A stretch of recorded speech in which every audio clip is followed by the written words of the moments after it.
पूर्णमादाय पूर्णमिदं पूर्णात् पूर्णमुदच्यते पूर्णस्य पूर्णमादाय पूर्णमेवावशिष्यते। ओम शांति शांति शांति। नामापिते च मधुरं मधुरं स्वरूपं कर्मापिते च मधुरं मधुरा स्मृतिश्च। बुद्धिं प्रबोधय प्रभो मधुबोधशक्तिं विद्यां प्रयच्छ परमां परिभावयामि। नारायणाखिल गुरो भगवन् नमस्ते। नारायणाखिल गुरो भगवन् नमस्ते। नारायणाखिल गुरो भगवन् नमस्ते। हर हर महादेव। पृष्ठ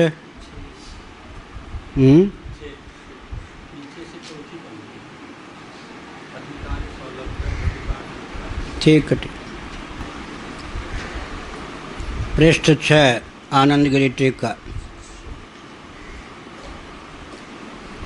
1 2 3 4 5 6। क्या ज्ञान कांडम तू चौथे अधिकारी। ठीक है। अधिकारी सौलभ्य प्रतिपादन द्वारा ज्ञान कांड प्रामाण्यम एवं स्फुटयति सर्वपुरुषाणाम इति। हाँ हो गया था। चलो अब 2 मिनट में संत जी की बात मान लें। ये गणित में एमएससी हैं गौतम जी। प्रश्न उठा कि वेदांतों में जिस उच्च कोटि के अधिकारी का प्रतिपादन किया गया है और जिस उच्च कोटि के प्रयोजन का निरूपण किया गया है वह सर्वथा असंभव है। जितना भी कार्य प्रपंच है उन सब से विरक्त होना भला क्या संभव है।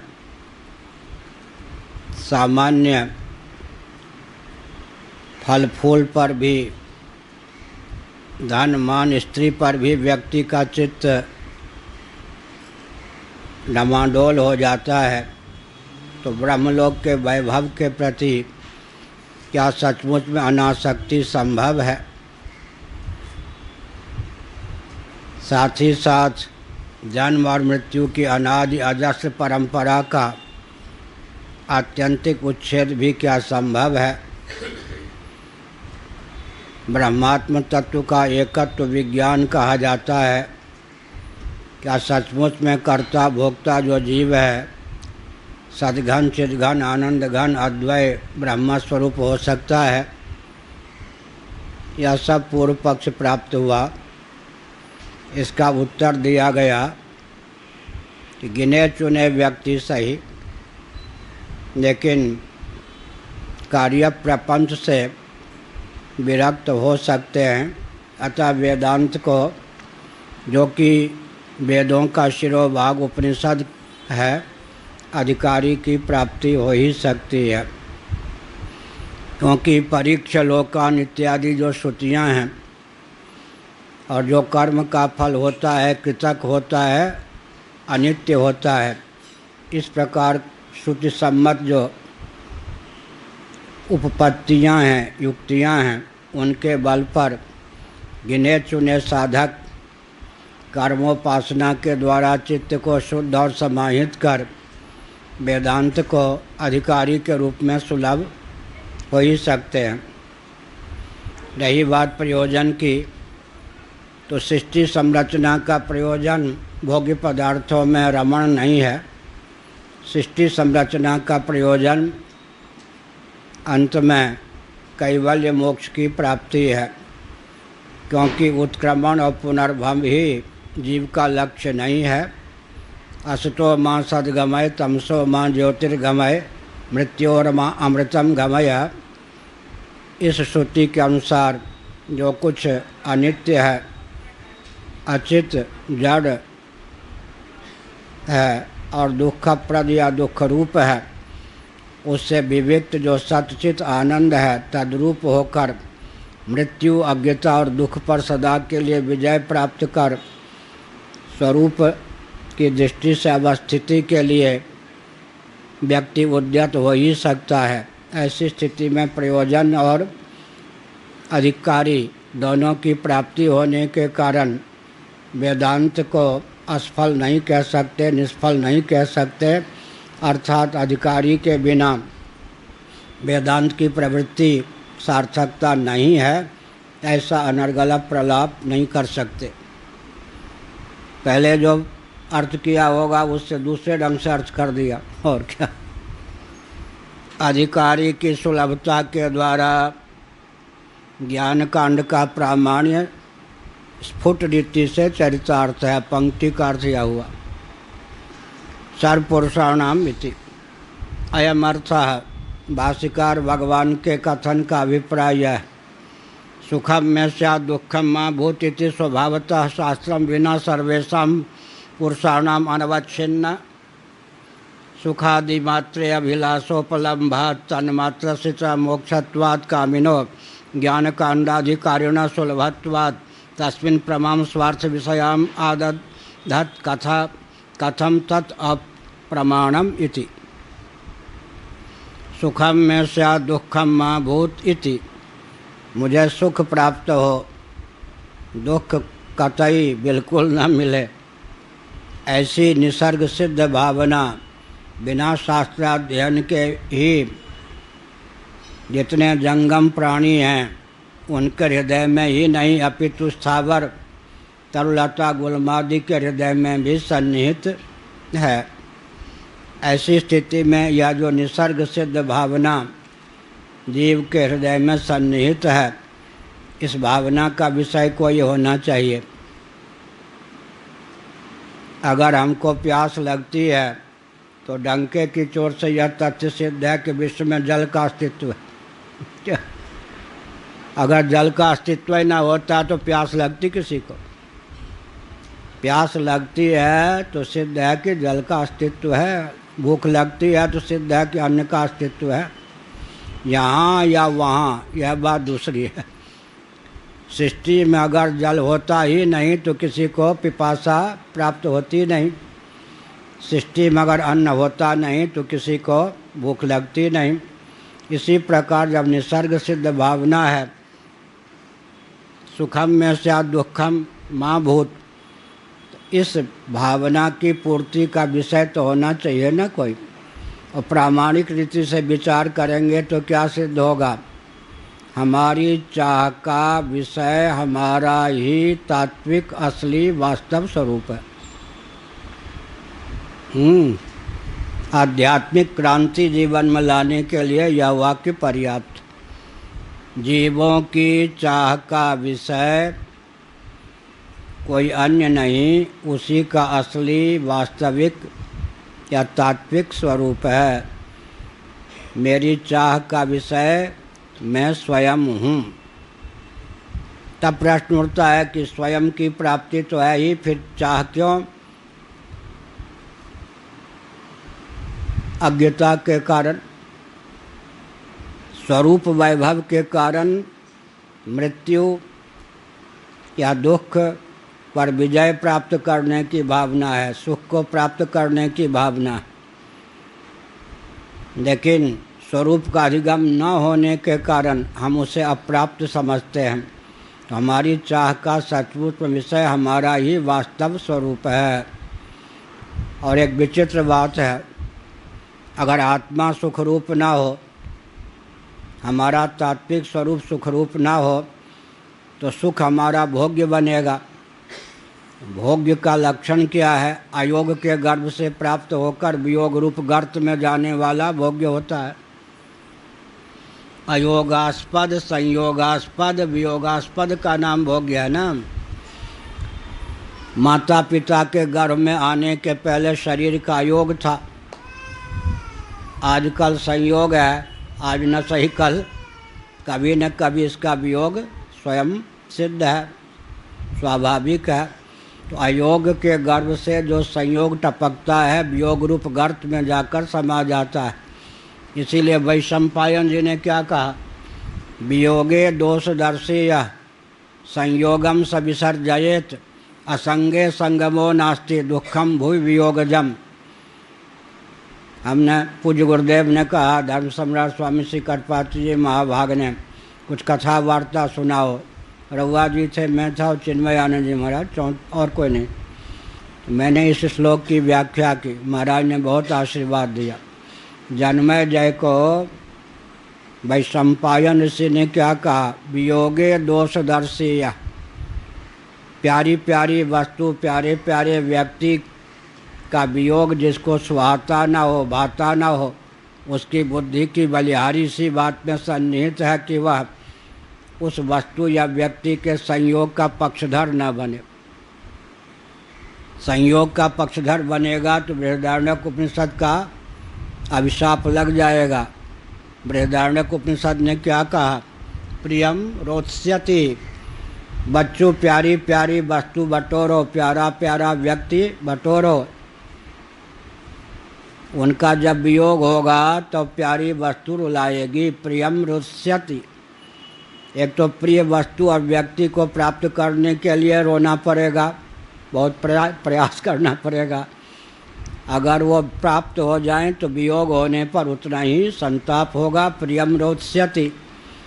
इस प्रकार से क्या सिद्ध होता है, अयोग के गर्भ से जो संयोग टपकता है वियोग रूप गर्त में जाकर समा जाता है।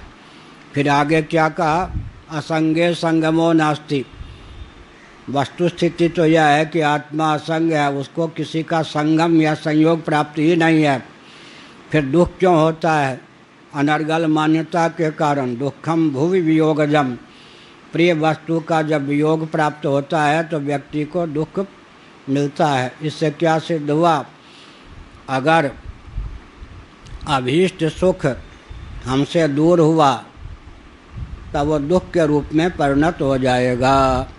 इसीलिए जब तक वह सुख हमारा स्वरूप ही सिद्ध न हो तब तक सुखोपलब्धि की भावना कभी पूर्ण होगी ही नहीं।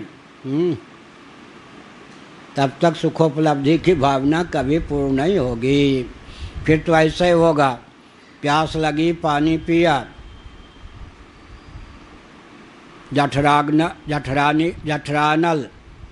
जठराग्नि के द्वारा वो फिर पानी पच जाएगा, फिर प्यास लगेगी, फिर पानी पियो।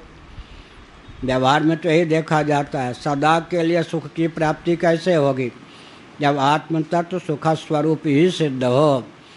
तो फिर दुख की प्राप्ति क्यों है, दुख की प्राप्ति इसीलिए है कि दुखप्रद शरीर और संसार में अहंता ममता है। दुखप्रद शरीर और संसार में अहंता ममता जब निरस्त हो जाती है भगवत कृपा से गाढ़ी नींद में, तब किसी को दुख प्राप्त होता है, नहीं होता। और अनित्य शरीर को लेकर आत्मबुद्धि शांत हो जाती है। गाढ़ी नींद में किसी को मृत्यु का भय प्राप्त होता है और अहंकार गाढ़ी नींद में सो जाता है। तो किसी को भूख प्यास सर्दी गर्मी कामक क्रोध लोभ आदि मनोविकारों की प्राप्ति होती है, नहीं होती है। दैहिक दैविक भौतिक ताप की प्राप्ति होती है, नहीं होती है। अगर मृत्यु का भय और मनोविकार और दुख हमारा स्वभाव हो तो सुषुप्ति में भी उनकी विद्यमानता हो। लेकिन सार्वभौम अनुभव सिद्ध तथ्य है कि गाढ़ी नींद में किसी को मृत्यु का भय प्राप्त नहीं होता, क्योंकि मरण धर्मा शरीर का विस्मरण रहता है और इसको लेकर तादात्म्यापत्ति या अमिति की अभिव्यक्ति नहीं होती। अंतःकरण सो जाने के कारण अंतःकरण निष्ठ या सापेक्ष कामक क्रोधादि की प्राप्ति या व्याप्ति नहीं होती। और अयोग वियोग संयोग की गाथा शांत हो जाने के कारण किसी को दुख की प्राप्ति नहीं होती। इस प्रकार बताया गया। सुखम में स्यात् दुखम मा भूत, इस प्रकार की जो निसर्ग सिद्ध भावना है इसका विषय कौन होगा, दुख की जहाँ छाया भी न पहुँच सके ऐसा सुख, वो सुख है ही नहीं। तो इस प्रकार की भावना, दुख की निवृत्ति संभव नहीं है तो दुख की निवृत्ति की भावना क्यों। और सुखोपलब्धि सदा के लिए संभव नहीं है तो सुखोपलब्धि की भावना क्यों। दुख की निवृत्ति और सुखोपलब्धि की निसर्ग सिद्ध भावना डंके की चोट से यह तथ्य सिद्ध करती है कि दुख का निवारण संभव है, सुखोपलब्धि संभव है। हाँ, किसको? गाढ़ी नींद। चलिए अपनी कृपा से मान लें गाढ़ी नींद की प्राप्ति, गाढ़ी नींद जिसको होगी उसे मृत्यु का भय प्राप्त नहीं होगा। क्यों? मरण धर्म शरीर को लेकर अहंता ममता का उदय ही नहीं होगा। अहंता ममता का आश्रय अंतःकरण है। अहंता ममता कब तक? जब तक अंतःकरण सर्वम मन एव, बृहदारण्यकोपनिषद, एतत् सर्वम मन एव। अहंता ममता की पिटारी कौन है? बुद्धि। अंतःकरण अहमी च प्रसुप्ते, श्रीमद् भागवत 11 स्कंद 2 अध्याय हो सकता है। अहंकार सो गया, अंतःकरण सो गया, तो अंतःकरण को लेकर जितने बवाल हैं, पानी ही सूख गया तो पानी के बुलबुले कहाँ से रहेंगे, तरंगें कहाँ से रहेंगी, तरंगमाला। तो अब क्या हुआ? गाढ़ी नींद किसकी महिमा से प्राप्त है? गाढ़ी नींद जिसको प्राप्त है उसको मृत्यु का भय नहीं प्राप्त है, चाहे 2 क्षण के लिए। मरण धर्म शरीर को लेकर तादात्म्यापत्ति नहीं होगी तो मृत्यु का भय नहीं होगा। मृत्यु का भय निसर्ग सिद्ध होने पर भी व्यवहार में, आत्मा की दृष्टि से मृत्यु का भय स्वभाव सिद्ध नहीं है। भगवान शंकराचार्य जी ने बहुत अच्छा प्रश्न, एक तथ्य ख्यापित किया भाष्यों में। स्वभाव को लेकर प्रश्न चिन्ह उपस्थापित नहीं किया जा सकता। क्या? स्वभाव को लेकर प्रश्न चिन्ह उपस्थापित नहीं किया जा सकता। चंदन सुगंधित क्यों, ऐसा कोई प्रश्न करता है?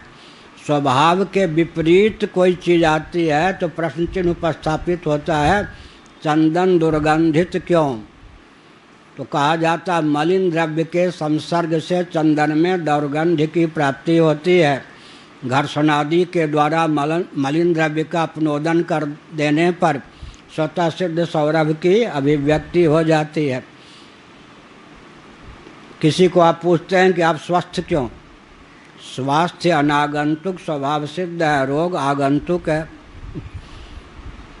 आप स्वस्थ क्यों, ये पूछा जाता है। आप बीमार क्यों? ये जीवित क्यों है, पूछा जाता है। ये मर क्यों गए जीवन स्वभाव सिद्ध है, मृत्यु आरोपित है। रोग जो है आगंतुक है, स्वास्थ्य आगंतुक नहीं है, स्वभाव सिद्ध है। स्वभाव को लेकर प्रश्न चिन्ह उपस्थापित नहीं होता। तो क्या विषय चला? विषय ये चला कि शरीर का विस्मरण होता है गाढ़ी नींद में। अभानात्मक वियोग, मैंने पारिभाषिक शब्द बनाया भगवत कृपा से। गाढ़ी नींद में शरीर का अभानात्मक वियोग होता है। शरीर में तादात्म्यापत्ति मृत्यु के भय में हेतु है। शरीर में तादात्म्यापत्ति समाप्त हो जाती है, मृत्यु का भय किसी को प्राप्त नहीं होता। हिंदू मुसलमान और नरवानर किसी को नहीं। और अंत में भगवत कृपा इसलिए कहा, अगर भगवान कल्प एक संकल्प कर लें, किसका नाम ले लूं? अरे लालू के शुभाशुभ कर्मों 75 दिनों तक इस व्यक्ति को फल ही देते रहो। लालू माने बिहार ही नहीं होता, बहुत जगह लालू हैं अरे लालू के शुभाशुभ कर्मों 75 दिनों तक इसे शुभाशुभ कर्म का फल देते रहो। एक क्षण के लिए नींद नहीं प्राप्त होगी तो विक्षिप्त होगा या नहीं व्यक्ति। इसीलिए भगवान जो हैं वो जीव वत्सल हैं, जीवों के अंशी सरीखे हैं। जीवों को विक्षिप्त होने से बचाने के लिए गाढ़ी नींद देते हैं। श्री कृष्ण बोधाश्रम जी महाभाग ज्योतिष पीठ के मान्य शंकराचार्य उन दिनों सन 72 की बात है, वृंदावन में पूज्य उरियावाजी महाराज के आश्रम में एक दिन के लिए पधारे। मैं वहाँ पहले से रह रहा था। मैं समीप जाकर बैठ गया। इससे दूना कक्ष सत्संग भवन वहाँ है ना, कोई था नहीं, देवभोग से अकेले बैठे थे शांत। मैं पास में बैठ गया, मैंने विधिवत प्रणाम किया। इस पद पर नहीं था, इस पद पर आया हूँ 92 में, यह 72 की बात।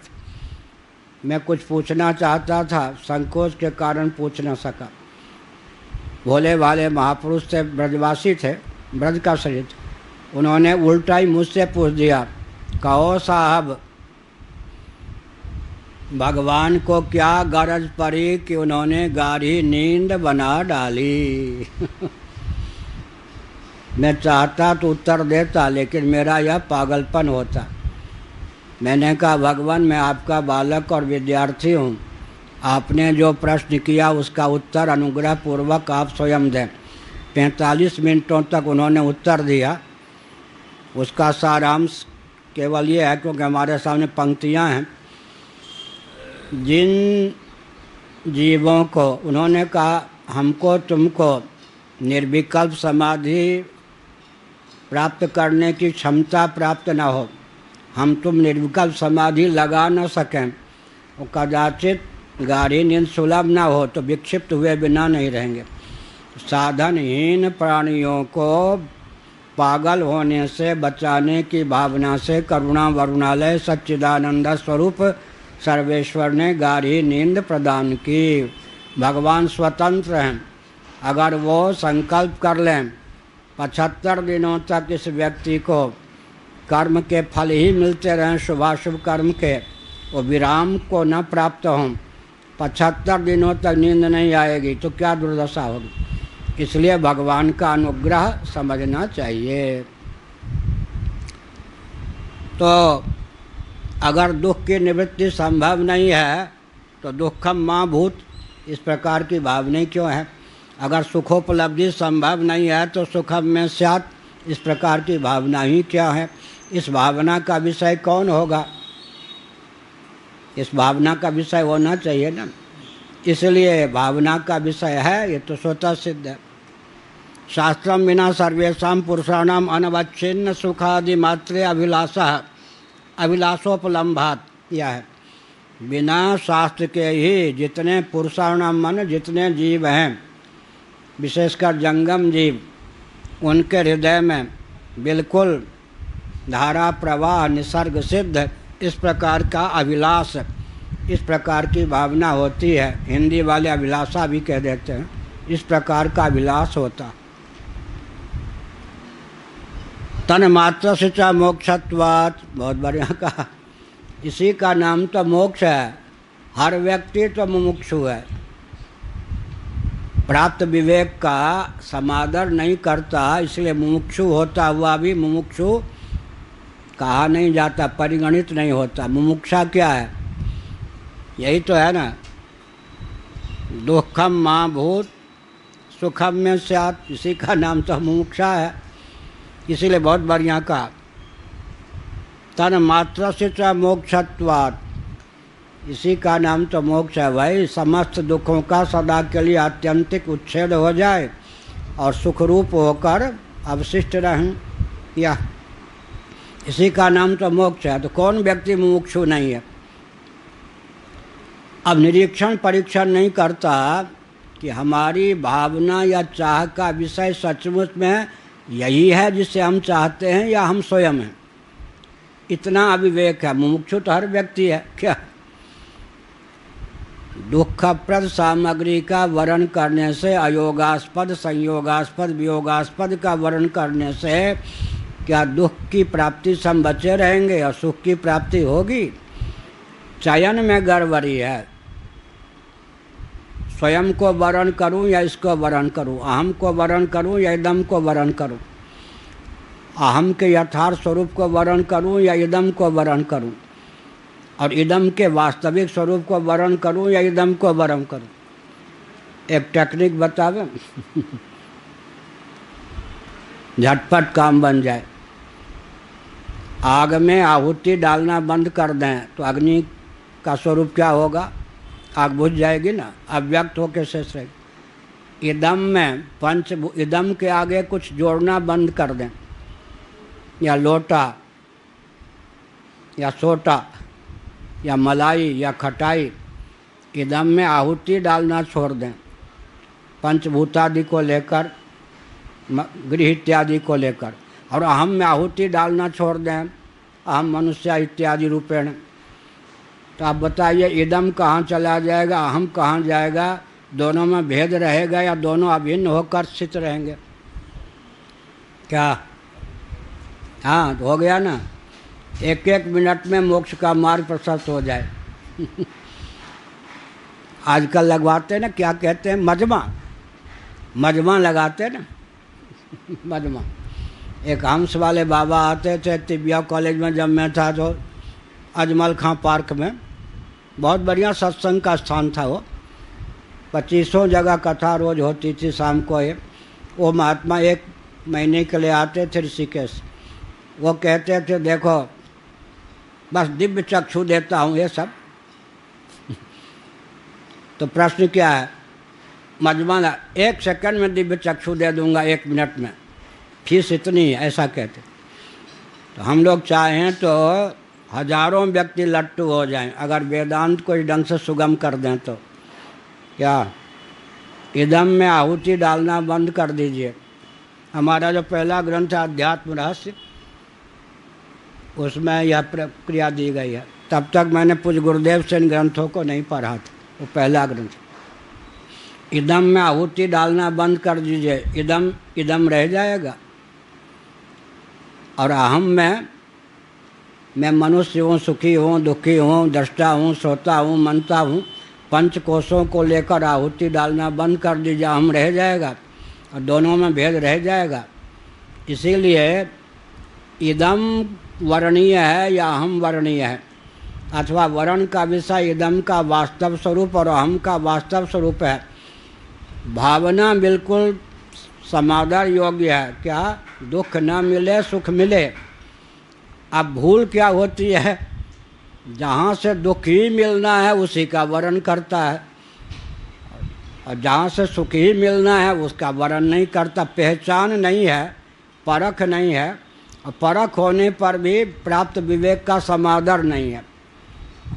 पुत्र का वियोग हुआ, पत्नी का वियोग हुआ, ये हुआ वो हुआ, निरीक्षण परीक्षण करने पर पता चल जाता है कि यह भी वर्ण करने योग्य नहीं, यह भी नहीं, यह भी नहीं। अच्छा, कोई व्यक्ति कहे मैं इस पर लट्टू हूँ, हरियाणा के चांद और फिदा।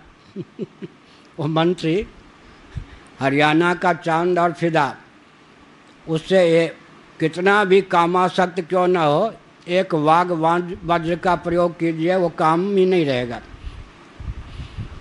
ठीक है, अमुक व्यक्ति में तुम प्रेम कर लो,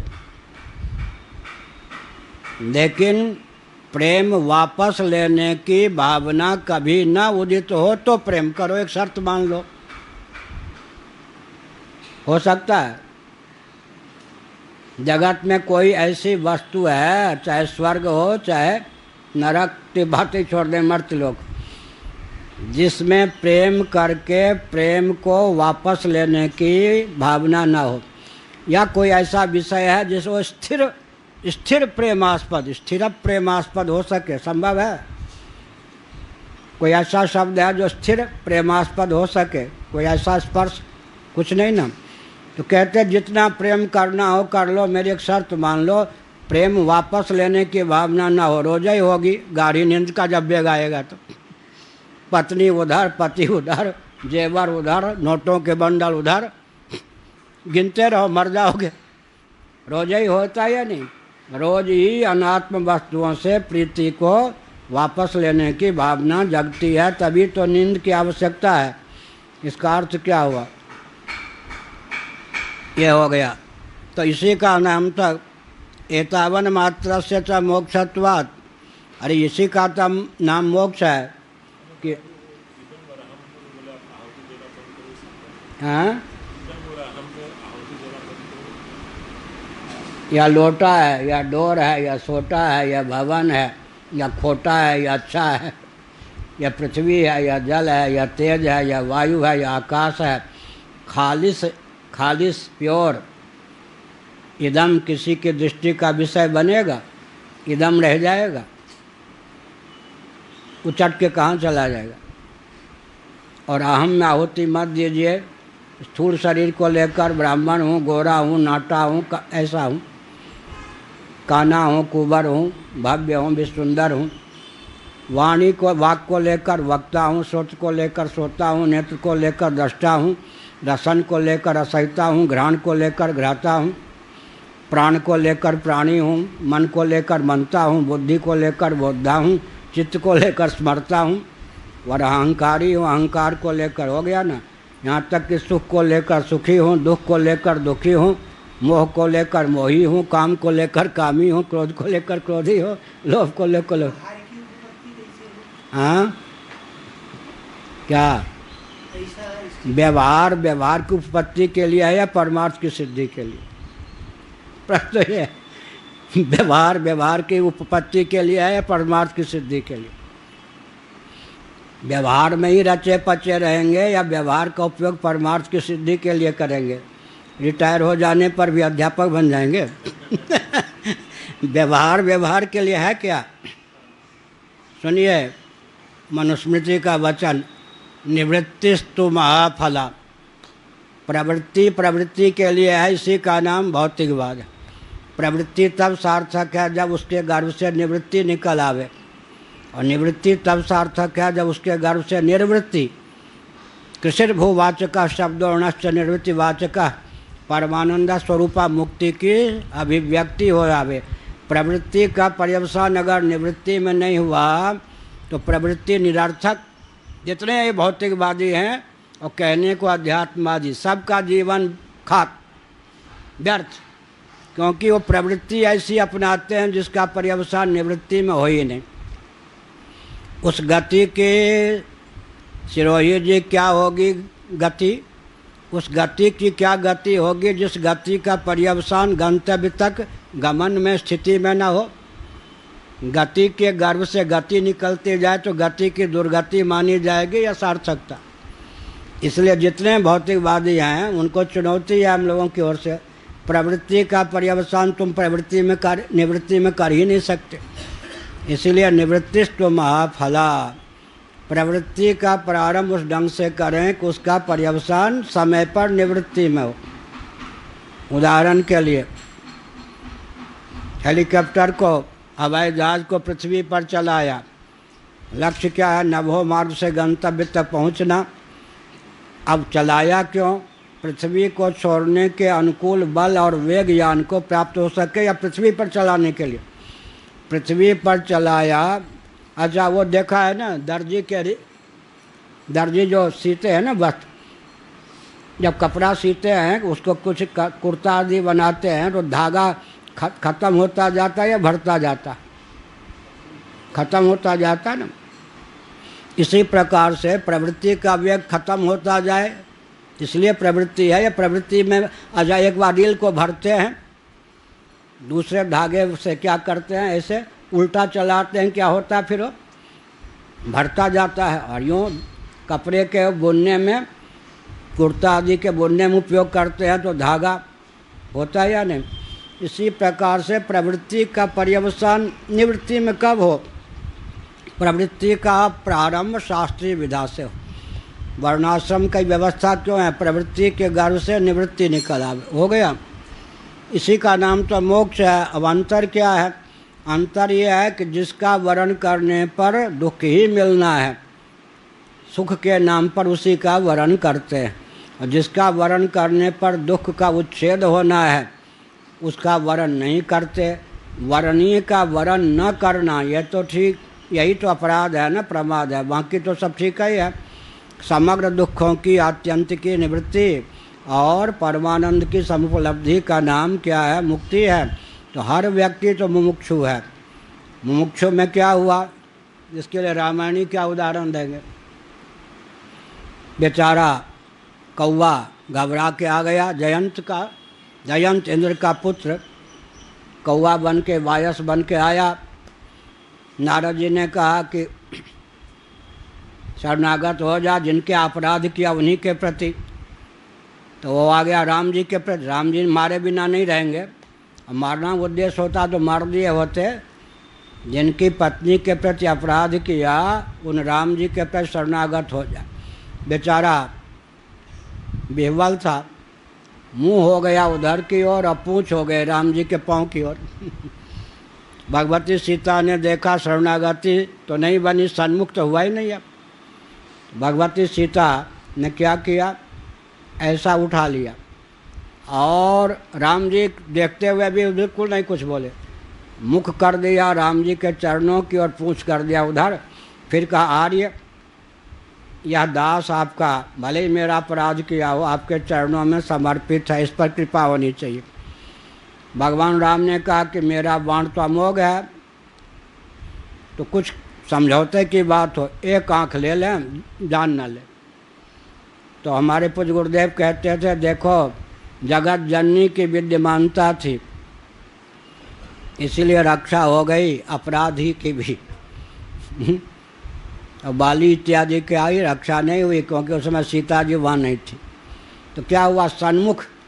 तो हम लोग क्या करते हैं, जिससे दुख मिलता है उसी के उन्मुख कर देते हैं जीवन को, और जो सुखरूप आत्म तत्व है उसके उन्मुख आवृत्त चक्षु नहीं होती। यही तो प्रमाद है। बाकी हर व्यक्ति मुमुक्षु है क्योंकि मोक्ष का जो स्वरूप है उसी के प्रति हर व्यक्ति की चाह है। लो उस दिन ये सब हुआ था क्या? हाँ, शरणागति हो तब तो। शरणागति कहाँ हुई? कौवे की तो शरणागति हो गई ना, उसकी शरणागति कहाँ हुई?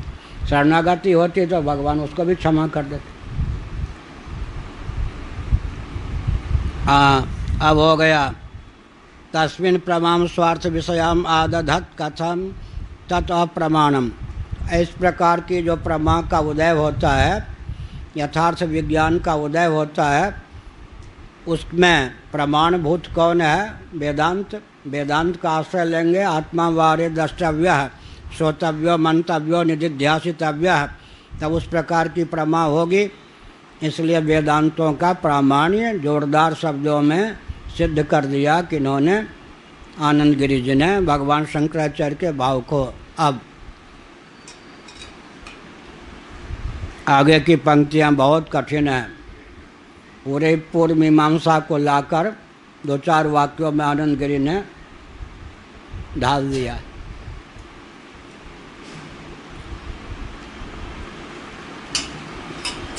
ये सब क्या है? इनका नाम क्या है? प्रभात, प्रभाकर बैठिए। ये सब क्या है? ये सब आत्म बम हैं। एक एक तथ्य जो है आत्म बम है। अगर व्यक्ति धारण कर ले, इनमें से दो चार भी सिद्धांत धारण कर ले तो अजेय हो जाएगा। पूरे विश्व का शासन तंत्र पलट सकता है, जैसा शासन तंत्र चाहिए ला सकता है।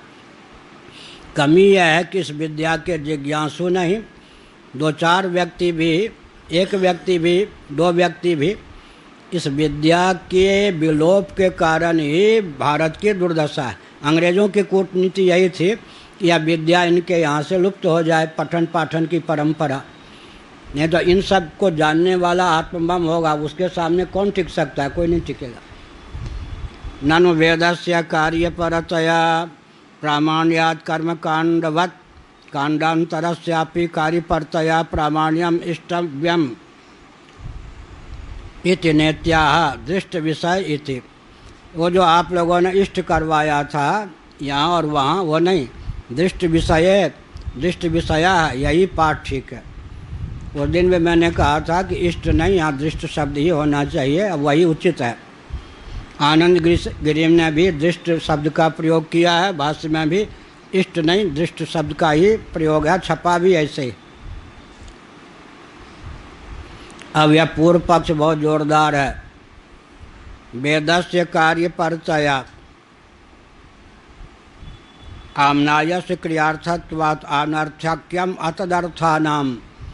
यहाँ पर पहली टिप्पणी में जो लिखा है यह मीमांसा का सूत्र है। नीचे टिप्पणी पहली, आमनायस्य क्रियार्थत्वात् अनर्थक्यम अतदर्थानाम इति। यह जो है आधा अंश पूर्व मीमांसा का जिनको संस्कार है वो जानते हैं कि आधा अंश इसमें उत्तर पक्ष है, आगे का अंश जो है वो पूर्व पक्ष। कम मीमांसकों को यह चीज़ मालूम है।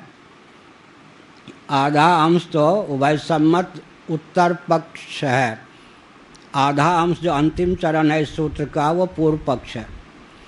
सूत्र का अर्थ मैं पहले कर दूं। आम्नायस्य क्रियार्थत्वात्, आम्नाय का अर्थ है यहाँ पर समग्र वेद।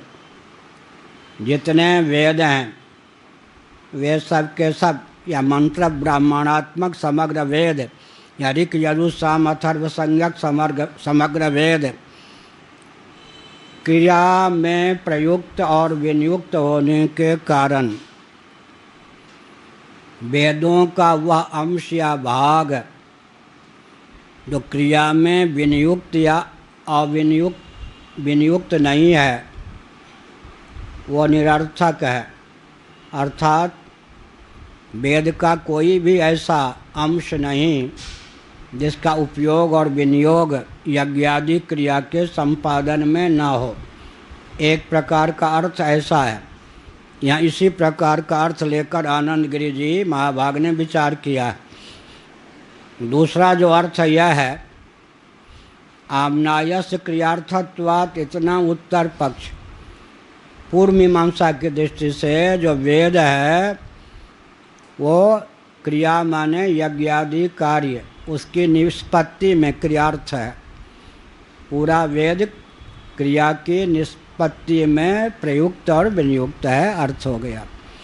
इसके अतिरिक्त अगर कोई भाग दिखता है वेद में, जैसे कि ईशावास्योपनिषद का 40वां अध्याय, ये यजुर्वेद का 40वां अध्याय जिसको ईशावास्योपनिषद कहते हैं, उसके लिए कहा दो प्रकार के मीमांसक इसमें भी होते हैं।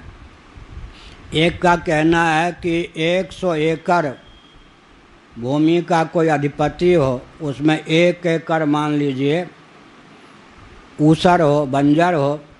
उसी प्रकार वेदों में जिनको हम लोग उपनिषद कहते हैं, कर्मों में अविनियुक्त भाग कहते हैं, वो ऊसर के सदृश।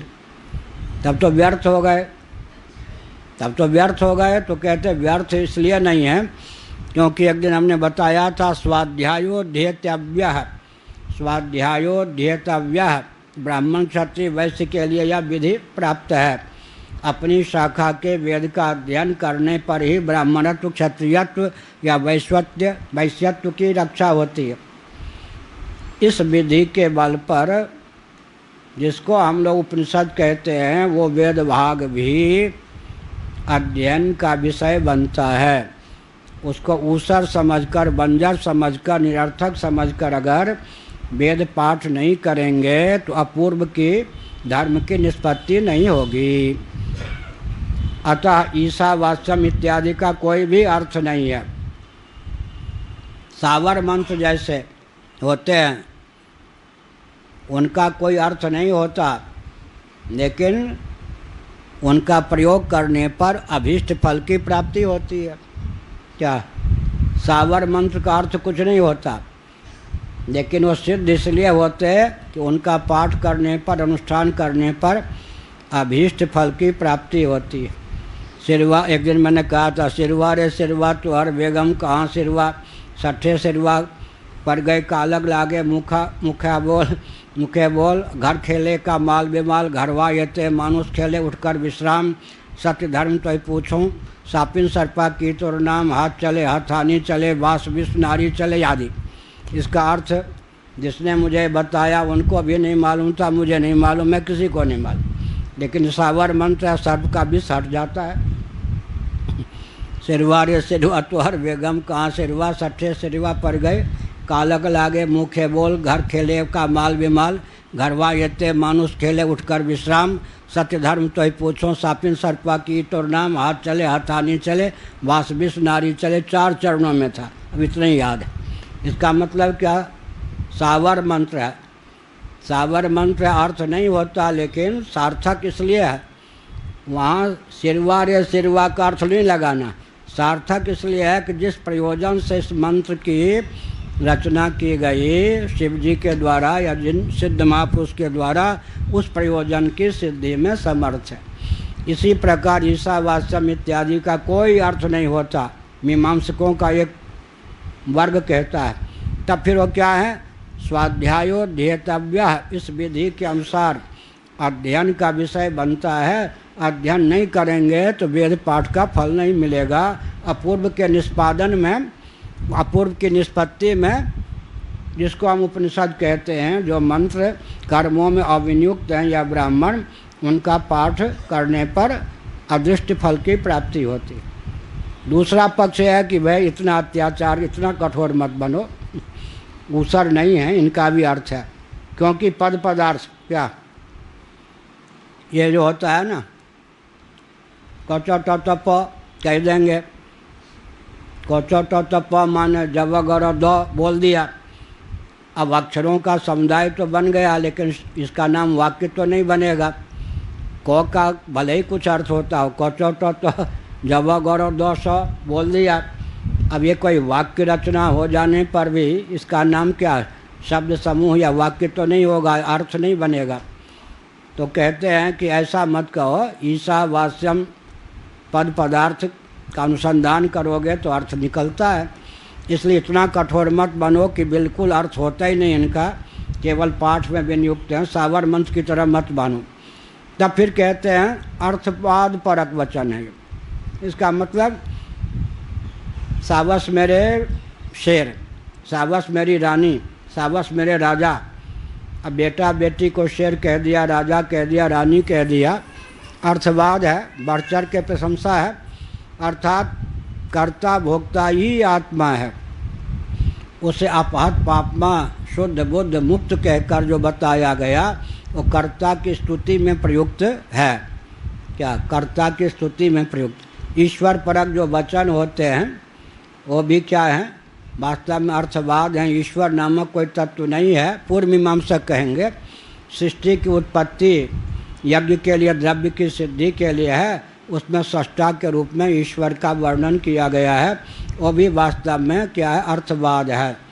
तो बढ़ चढ़ के प्रशंसा, जीव का अकर्ता के रूप में या सर्वकर्ता ईश्वर के रूप में जो वर्णन है उसकी प्रशंसा राजा बेटा के समान है। अर्थ भी है, लेकिन तात्पर्य जीव की कर्ता की प्रशंसा और कर्म में प्रयुक्त विनियुक्त द्रव्य की निष्पत्ति के अभिप्राय से ये कहा, यह अर्थ हुआ। तो अब कहा पूर्व पक्ष, ननु वेदस्य कार्यपर्तया प्रामाण्यात् कर्मकांडवत् कांडांतरस्यापि कार्यपर्तया प्रामाण्यम इष्टव्यम इति नैत्या दृष्ट विषय थी।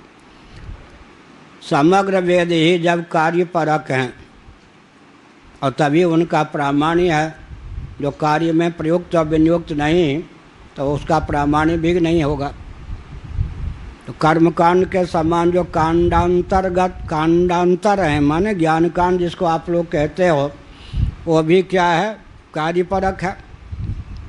कार्यपरक होने के कारण उनका प्रामाण्य है। अगर वहाँ पर विनियोजक वचन नहीं है तो विनियोग की कल्पना कर लो। विनियोग की कल्पना कैसे होगी, स्वाध्यायो ध्येतव्य इस श्रुति के अंग के रूप में, माने स्वाध्याय में प्रयुक्त और विनियुक्त हैं, इतनी कल्पना अपनी ओर से कर लो। स्वाध्यायो ध्येतव्य, इस ढंग से जो अपनी शाखा के वेद का अध्ययन प्राप्त होता है उसके लिए ये प्रयुक्त और विनियुक्त हैं, ऐसी कल्पना कर लो। तो फिर आपका जो, जिसको आप उपनिषद या ज्ञान कांड कहते हैं, उसके जो मंत्र या ब्राह्मण हैं वो भी तो कर्मों में प्रयुक्त विनियुक्त हो ही गए, द्राविड़ प्राणायाम से सही। तो आपका तो बचा ही नहीं कुछ। तो कहते हैं दृष्ट विषय चेष्टा निष्ठ प्राप्ति परिहारोपाय ज्ञान से, इस प्रकार कहते ऐसा नहीं कहो, क्योंकि जो दृष्ट विषय है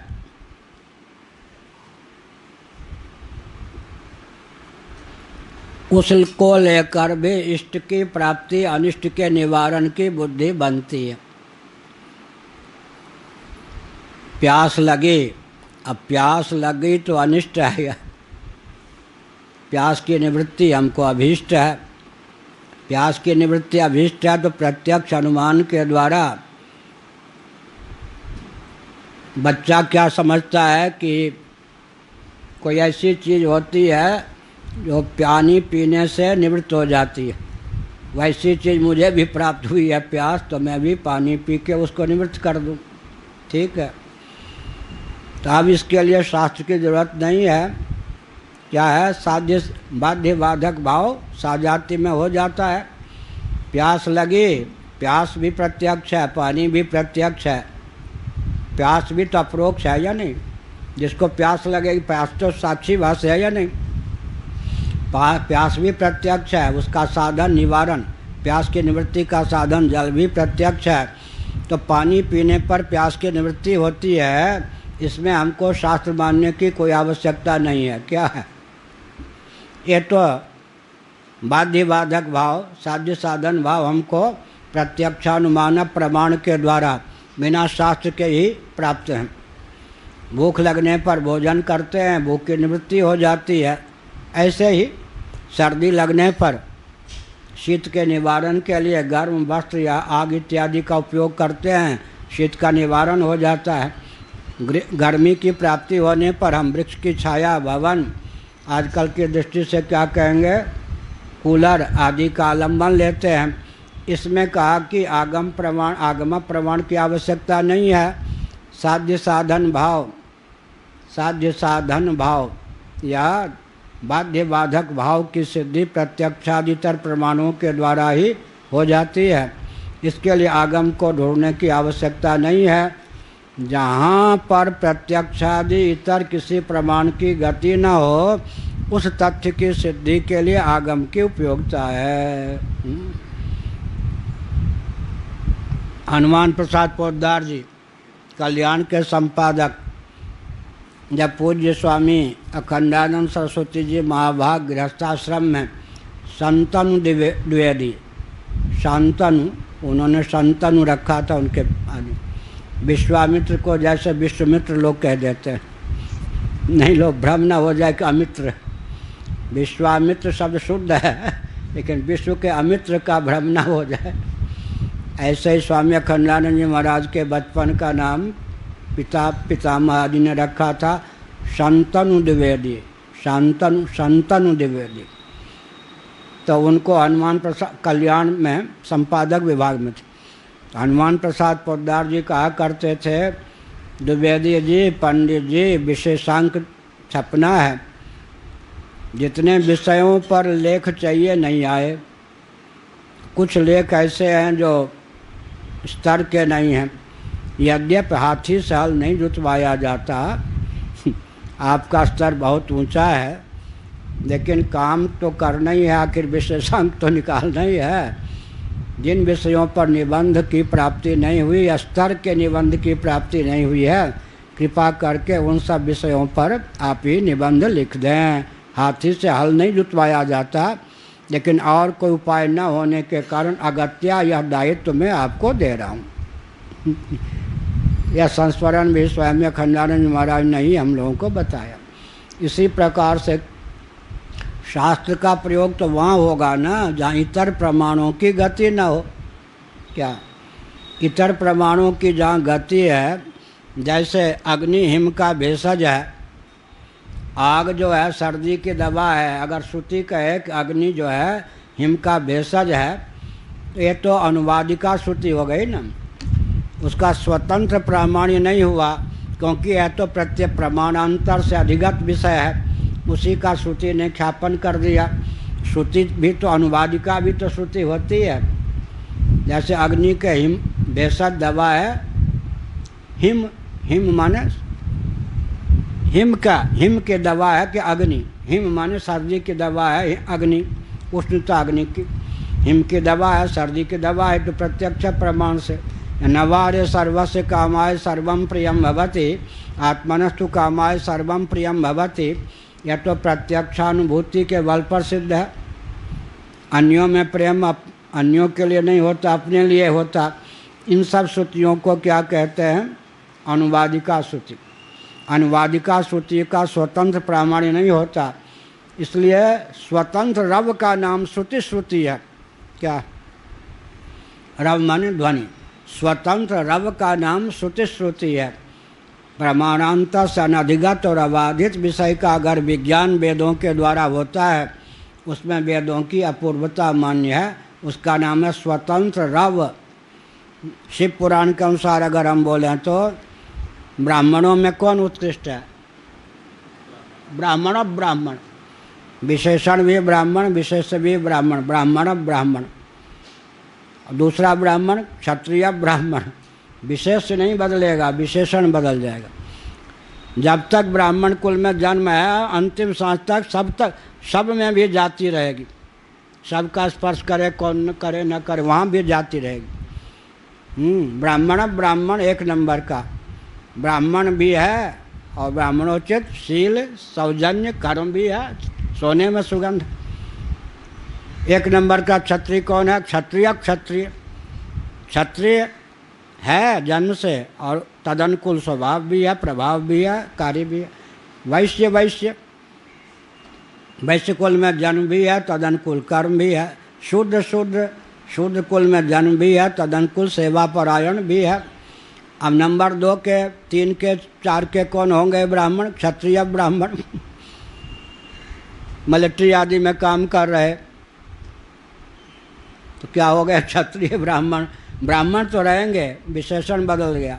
अच्छा, कृषि गौरक्ष वाणिज्य, कृषि विशेषकर खेती करने लगे, व्यापार करने लगे, वाणिज्य करने लगे, तो क्या हो गए? वैश्य ब्राह्मण। और नौकरी कर ली तो शूद्र ब्राह्मण। लाओ नारायण बंटाधार हो गए। ब्राह्मण होके नौकरी कर ली, आजकल तो क्या करे, पेट तो भरना है। ब्राह्मण होके अगर सर्वेंट बन गए, नौकरी कर ली, तो शूद्र ब्राह्मण हो गए।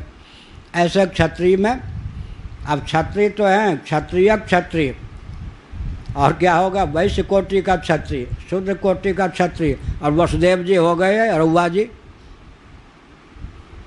तो ब्राह्मण क्षत्रिय, ब्राह्मण क्षत्रिय स्वभाव आदि है, निवृत्ति परायण, युद्ध आदि में रुचि नहीं है, तो क्षत्रिय तो माने जाएंगे। भाई छोड़ दो इनको, ये गाय हैं, इनसे युद्ध आदि की बात मत करो, इनके भुजदंड में वो फरकने की क्षमता नहीं है। हो गया ना?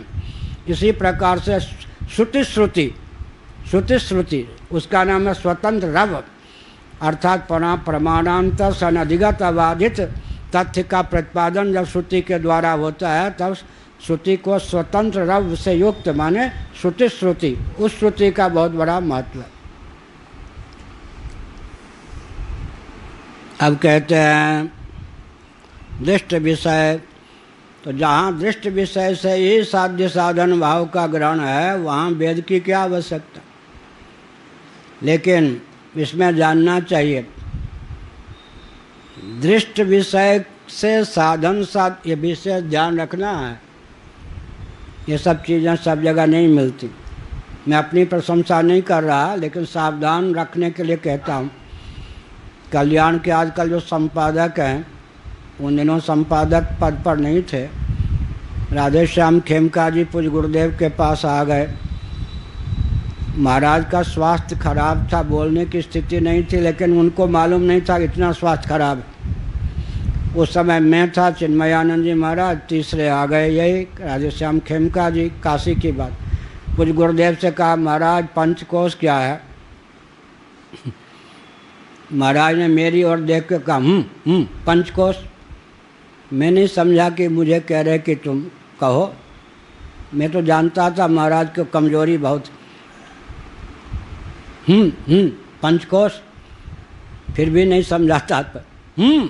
पंचकोश तो क्या मुझे आदेश? हाँ बोलो।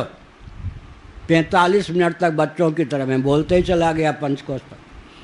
महाराज ने कहा, पहली बार कहा, बेटा तुमने एक भी वाक्य ऐसा नहीं कहा जो शास्त्र सम्मत ना हो, और एक भी वाक्य ऐसा नहीं कहा जो इस ढंग से उपलब्ध हो। दुर्लभ चीज़ है, बुद्धि पर भरोसा मत करना। अभी नीचे जाके क्या कहीं लिख के तुमने रखा है? मैंने कहा ना, बुद्धि पे भरोसा मत करना, जितना कहा लिख लो। भविष्य में बुद्धि इस ढंग से काम करे न करे, अवसर बीतने पर, और इस प्रकार का भाव जब आवे लिखते जाओ।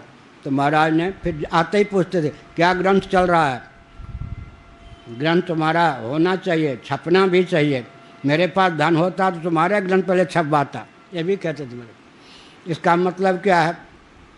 शास्त्र सम्मत तथ्य को भी जैसे बेसन है, आलू है और क्या है, तेल इत्यादि हैं, मसाला है। अब हाथ में चमत्कार है कि 25 प्रकार का व्यंजन बना है। इसी प्रकार गुरुओं की कृपा से, शास्त्र की कृपा से, गोविंद की कृपा से क्या होता है कि शास्त्र सम्मत भाव जो विविध रूप से आते हैं उनमें चमत्कृति होती है। तो मैंने कहा अब दृष्ट फल तो है, प्रत्यक्षादि प्रमाणों के द्वारा साध्य साधन भाव का ज्ञान हो गया, लेकिन उसमें प्रक्रिया विशेष, काल विशेष, ठीक, और क्या होता है, स्थान विशेष, ये शास्त्र ला के जोड़ देते हैं ताकि दृष्ट फल तक ही सीमा कर्म की न रह जाए, अदृष्ट फल तक कर्म की गति हो जाए। ये बहुत सूक्ष्म मीमांसा का विषय है। उदाहरण के लिए तिल्ली को घिस करके आग हम पैदा कर सकते हैं, पत्थर से पत्थर को ठोकर मार करके आग पैदा कर सकते हैं, काष्ठ से काष्ठ, बांस इत्यादि को रगड़ करके आग पैदा कर सकते हैं। अनेक विधा है।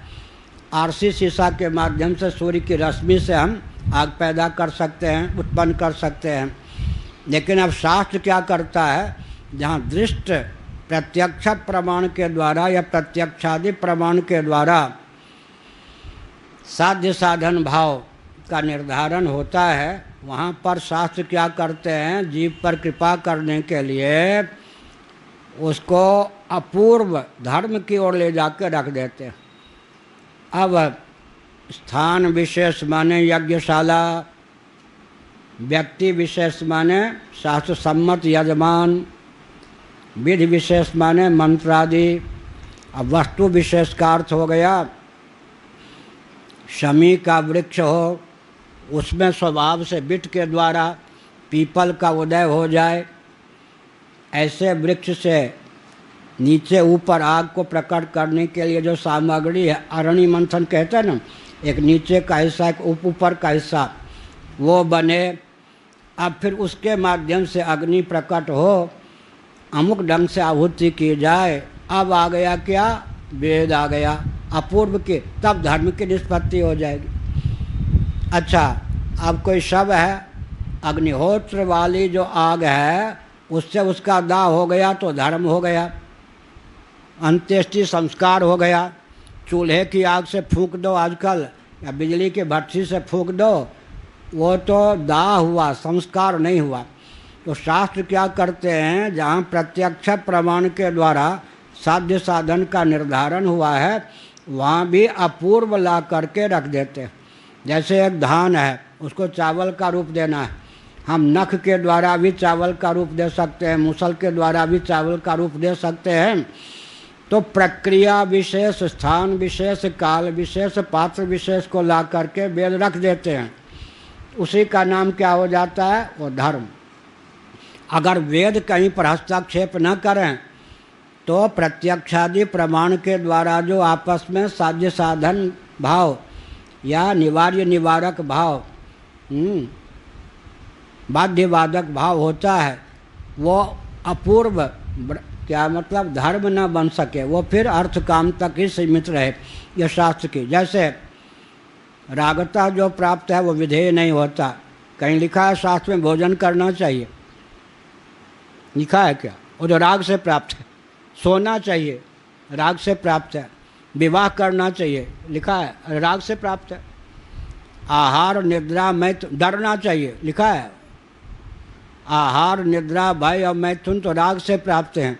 जो राग से प्राप्त है वो विधेय नहीं होता, ये सब जानना चाहिए। आज शंकराचार्य से लोग क्या अपेक्षा रखते हैं, विजाति विवाह की स्वीकृति दे दें, विधवा विवाह की स्वीकृति दे दें, विलायत जानने की स्वीकृति दे दें। और वो ये नहीं समझते भले आदमी, रागता प्राप्त कोई विधान, रागता प्राप्त विधेय होता है। रागता प्राप्त का विधान किया जाता है। विधान तो वहाँ होता है जो राग से प्राप्त ना हो। हम तो राइट हैंड चलना चाहते हैं, लेफ्ट हैंड चलना चाहते हैं, लोक में भी, अमेरिका में कहा गया राइट हैंड चल सकते हो, भारत में कहा गया लेफ्ट हैंड चल सकते हो। तो रागतः प्राप्त का समर्थन तो विधि नहीं है, विधि तो अत्यंत अप्राप्त में है। इस बात को लोग नहीं समझते। शंकराचार्य से तुम अपेक्षा क्या रखते हो? राग द्वेष मूलक जितनी तुम्हारी प्रवृत्तियां हैं, शंकराचार्य सबका समर्थन करते जाएं, तो शंकराचार्य को ही दंड मिलेगा मरने के बाद।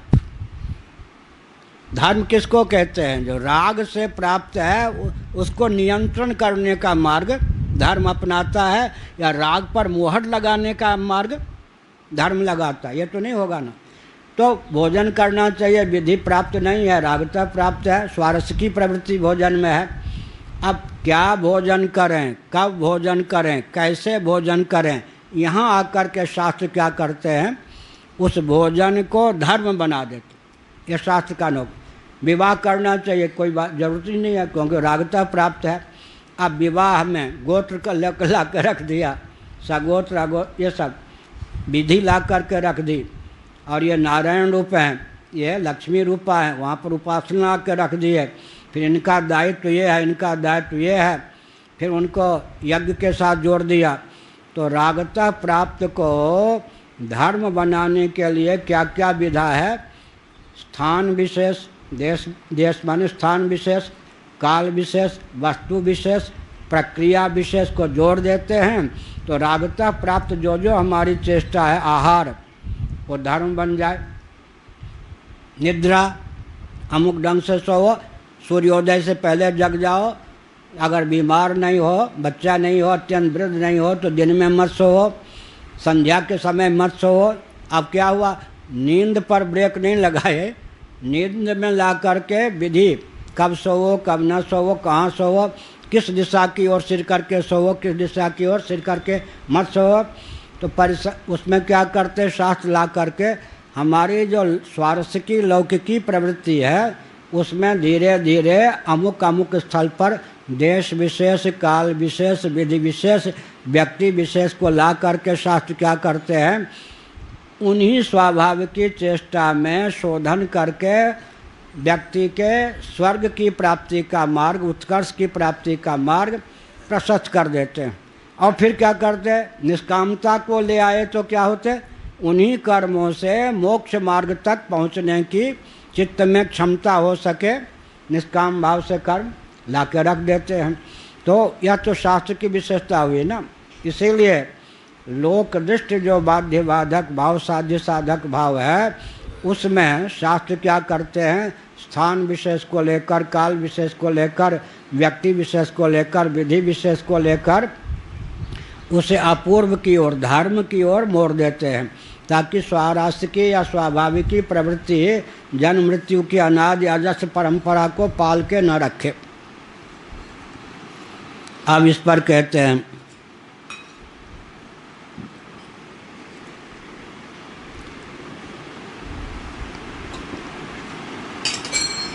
क्रियाकारक फलेति कर्तव्यता नामान्यतमे तस्मिन् कार्ये समेहित प्राप्त्यादुपाय भूते व्युत्पत्ति काले प्रत्यक्षादि सिद्धे तथा विध कार्य धियोन्यथा न्यथा लब्धत्वा तत्र नागमोनुसंधेयः। बहुत कठिन वाक्य हैं सब। एक है क्रिया, जैसे छिदिक क्रिया, एक काष्ठ को हमें द्वैधी भाव, दो टुकड़ा करना है, तो द्वैधी भाव का नाम क्या हो गया? फल। काष्ठ के छेदन का परिणाम क्या है? द्वैधी भाव, माने दो टुकड़ा हो जाए। और क्रिया, छेदनक क्रिया, उद्यमन निपातन, कुठार को लिया, आरी से चीरना हुआ तो यूँ यूँ, कुल्हाड़े से चीरना हुआ तो उद्यमन, उठाया बजारा। उद्यमन निपातन क्या है? वहाँ पर क्रिया है। कारक कौन है? कर्ता, जो कुठार का प्रयोक्ता है। बीच में करण के रूप में कौन है? कुठार है। क्रिया, कारक, फल क्या है? द्वैधी भाव, काठ का छिल जाना। बीच में इति कर्तव्यता, इति कर्तव्यता का अर्थ होता है सहायक व्यापार।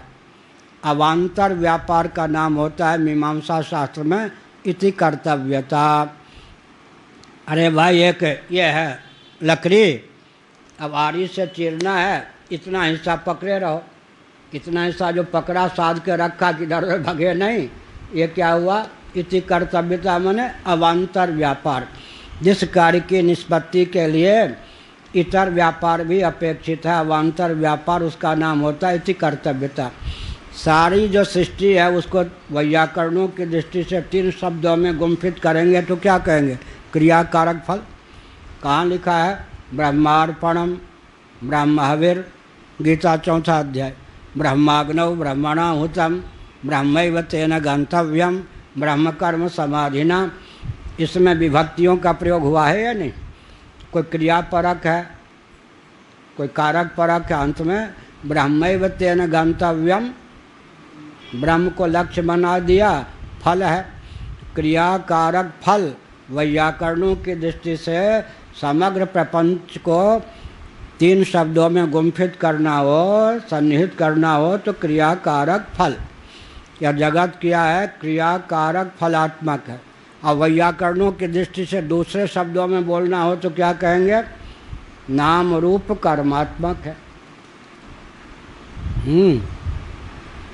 अच्छा, सांख्यों की शैली में जगत को 3 शब्दों में बोलना हो तो सुख दुख मोहात्मक है। क्या लो जी, एक ही जगत को हम लोग कई शब्दों में बोल सकते हैं भगवान भाष्यकार की कृपा से।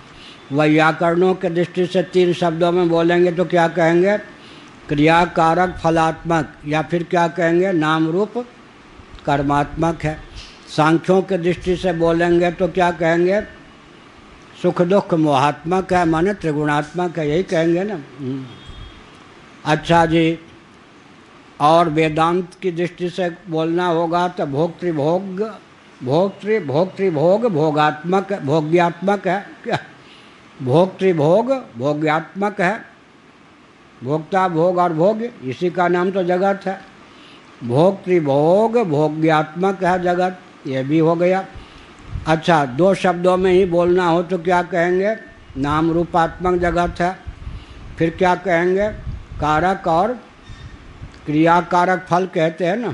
कारक और या क्रिया और फलात्मक जगत है, या कारक और फलात्मक जगत है। 2 शब्दों में बोल दिया, यह हुआ। और सुख दुख मोह को हटा के बोलेंगे सुख दुखात्मक जगत है। और भोक्तृभोग भोग्यात्मक जगत है। 2 शब्दों में बोलना होता, 2 शब्दों में ही बोल सकते हैं, ऐसा होता है एक ही जगत को। क्रिया कारक फलता फलेति, अब ये दोहरा है। अब शास्त्र की बात हमने कह दी ना। अब यज्ञादि जब करेंगे तो वहाँ भी क्रिया कारक है, लेकिन प्रत्यक्ष अनुमान के द्वारा तो हम दृष्ट फल जो है लौकिक, उसी को फल मान सकते हैं। अब वेद की विशेषता क्या है? अगर उसने स्वर्ग को लक्ष्य बना दिया और देहांतर से संबद्ध आत्मा का के प्रति हमारे हृदय में आस्था उत्पन्न कर दी तो फल के स्थान पर लोक के स्थान पर परलोक बन जाएगा। ये वेद क्या करते हैं? कूप मंडूक वाली जो हमारी दृष्टि है उसको उठा करके स्वर्ग तक ले जाते हैं। फिर कहाँ तक ले जाते हैं? ब्रह्मलोक तक। फिर कहाँ तक ले जाते हैं? सीधे जीवन मुक्ति के लिए ब्रह्म तक। धीरे धीरे सत्य सहिष्णुता की क्रमिक अभिव्यक्ति में वैदिक कर्मकांड, उपासना कांड, ज्ञान कांड का तात्पर्य सन्निहित है। क्या कहा? शनै शनै सत्य सहिष्णुता की क्रमिक अभिव्यक्ति में वेदोक्त कर्मकांड, उपासना कांड, ज्ञान कांड का तात्पर्य सन्निहित है। लेकिन कर्मकांड भी तब संभव है जब केवल प्रत्यक्ष और अनुमान तक सीमित न रहें, क्योंकि देहांतर से संबद्ध जीव का जो ज्ञान है कर्ता रूप में, भोक्ता रूप में, वो तो वेदों के बिना संभव ही नहीं है। चारवाकों का सिद्धांत, लोकायतिकों का सिद्धांत, कम्युनिस्टों का सिद्धांत, देहात्मवादियों का सिद्धांत, इसके लिए तो प्रत्यक्ष अनुमान पर्याप्त हैं। लेकिन जैसा कि 2-3-4 दिन पहले मैंने कहा था, अकृताभ्यागम कृत विप्रणाश नामक दोषद्वय का अपनोदन करता हुआ व्यक्ति देहांतर से संबद्ध जीव को मान सके, देह के नाश से जीव का नाश नहीं होता, इस तथ्य के अधिगम के लिए तो हमको फिर आगम का ही आलंबन लेना होगा। स्थिर कर्ता और स्थिर कर्तृत्व, क्या स्थिर कर्ता और स्थिर कर्तृत्व की सिद्धि वेदों का आलंबन लिए बिना संभव नहीं। स्थिर कर्ता इनके यहाँ नहीं है। चेतना विशिष्ट शरीर का नाम स्वभाववादियों के यहाँ आत्मा है। वो तो शरीर का नाश हुआ, खत्म हो गया, जीव भी खत्म हो गया। मृत्यु ही मोक्ष है। चारवाकों के यहाँ मृत्यु ही मोक्ष है। मोक्ष के लिए पृथक प्रयास क्या करना है? मृत्यु ही मोक्ष है। प्रथम बार जन्म है, प्रथम बार मरना है, न इसके पहले कभी जन्म था न आगे कभी मरना होगा। एक बार ही जन्म, एक बार ही मरण, खत्म। लेकिन स्थिर कर्तृत्व की सिद्धि के लिए, स्थिर भोक्तृत्व की सिद्धि के लिए हमको फिर अपूर्व वेद का आलंबन लेना पड़ेगा। स्थिर कर्तृत्व भोक्तृत्व की सिद्धि के लिए हमने जीव को मान लिया। देह के नाश से जीव का नाश नहीं होता। अब कर्तृत्व के शिथिलीकरण के लिए हमको फिर क्या करना पड़ेगा? उपासना कांड, निष्काम कर्म योग का आलंबन लेना पड़ेगा, भगवदर्थ। और कर्तृत्व के उन्मूलन के लिए फिर ज्ञान कांड का आलंबन लेना पड़ेगा। और स्वर्ग रूप फल के स्थान पर सिद्धिं प्राप्तो यथा ब्रह्म तथा प्रोत निबोध में समासे नैव कौन्ते या निष्ठा ज्ञान से या परा। अरे स्वतः सिद्ध आत्मा को सिद्ध करो। क्या बहुत बढ़िया। सबसे बड़ा सिद्ध कौन है? सिद्धिं, गीता 18वां अध्याय।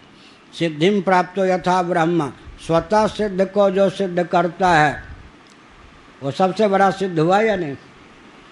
असिद्ध जो है, असिद्ध को परता सिद्ध को सिद्ध करने के लिए जो प्रयास करता है पछताएगा प्रियम। हैं? परता सिद्ध जगत ना अनात्मा प्रपंच, परता सिद्ध को सिद्ध करने के लिए ही जन्म का वर्ण करता है जीवन का, वो तो रोएगा। प्रियम रोत्स्यति। स्वतः सिद्ध को सिद्ध करने के लिए प्रयास किया तो सिद्धि क्या हो गई? स्थिर हो गई। परता सिद्ध को सिद्ध करने के लिए प्रयास किया तो कर्मकांड हो गया। और दृष्ट जगत में ही जो सिद्ध पदार्थ हैं उन्हीं को सिद्ध करने के लिए प्रयत्न किया तो प्रत्यक्ष अनुमानादि प्रमाणवादी कूपमंडूक बन गए। कूपमंडूक, कुएं का में पड़ा हुआ मेढक जीवित उछलता हुआ, उसके लिए सृष्टि। उससे भी गहरी स्थिति क्या है? गूलर के फल का कीड़ा। जब तक गूलर को खोल ना दो, बंद गूलर के फल में जो कीड़े रहते हैं उनकी सृष्टि का क्षेत्रफल कितना है? इसलिए जितने कम्युनिस्ट हैं, देहात्मवादी हैं, सबकी स्थिति क्या है जी? बहुत उन्नत हुए तो कूपमंडूक और गए गुजरे हुए तो गूलर के फल के कीड़े। जितने कम्युनिस्ट हैं और ये क्या है तो सपा है, सब क्या समाजवादी, आज का समाजवादी हैं, कम्युनिस्ट हैं, ये सब क्या हो गए? जितने देहात्मवादी हैं वो सब क्या हो गए? जो पूर्व जन्म नहीं मानते, पुनर्जन्म नहीं मानते, वो सब क्या हो गए जी? गूलर के फल के कीड़े के समान हो गए। कीड़े नहीं हुए, कीड़े के समान। और कूपमंडूक, कुएं में पड़े हुए मेढक के समान हो गए। इसलिए कूपमंडूकता को हटाने के लिए वेदों का प्रामाण्य, उन्नत मस्तिष्क के लिए वेदों का प्रामाण्य। और सबसे ऊंची बात है, बुद्धिमान भौतिकवादी बुद्धिमान होते हैं या बुद्धू होते हैं? बुद्धू होते हैं, कहे जाते हैं बुद्धिमान। बुद्धू का लक्षण क्या है? अनित्य जगत और जीवन का उपयोग अनित्य के लिए बटोरना, प्रयोग करना। बुद्धू अनित्य के बदले अनित्य को पाया तो क्या पाया? खाक पाया। और बुद्धिमान कौन है? अनित्य द्रव्य प्राप्त वानस्मि नित्यम अनित्यम असुखम लोकम इमं प्राप्य वजस्व माम। ऐसा बुद्धिमताम बुद्धि मनीषा च मनीषिणाम। अनित्य जीवन का उपयोग और विनियोग परमात्मा, नित्य परमात्मा की प्राप्ति के लिए किया, वो बुद्धिमान हुआ, या अनित्य जीवन का उपयोग अनित्य संसार को बटोरने के लिए किया? अब बुद्धू में भी बुद्धू कौन होता है? बुद्धू में भी बुद्धू कौन होता है? प्रत्यक्ष प्रमाण के द्वारा जितना अधिगम का विषय है, जितना दिखाई पड़ता है, उसी के लिए प्रयास करना। वो कौन हो गया? गूलर के फल में पड़ा हुआ कीड़ा के समान, जीवित कीड़े के समान, जीवित कीड़े के समान। लेकिन कुपमंडू कौन हो गया? स्वर्ग आदि के लिए कर्म करने वाला। और विहंगम गरुड़ आदि के समान कौन हुआ? यहाँ से वहाँ तक जो नित्य परमात्मा की प्राप्ति के लिए अनित्य जीवन का उपयोग करता है। क्रियाकारक फलेति कर्तव्यता नाम कर्तव्यता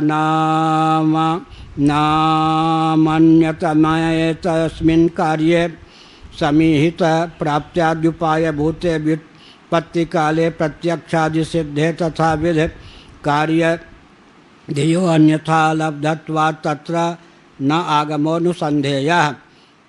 इस कार्य के द्वारा इस हेतु से इस फल की प्राप्ति होती है, इस हेतु से इस फल की प्राप्ति होती है, इस हेतु से इस फल की प्राप्ति होती है।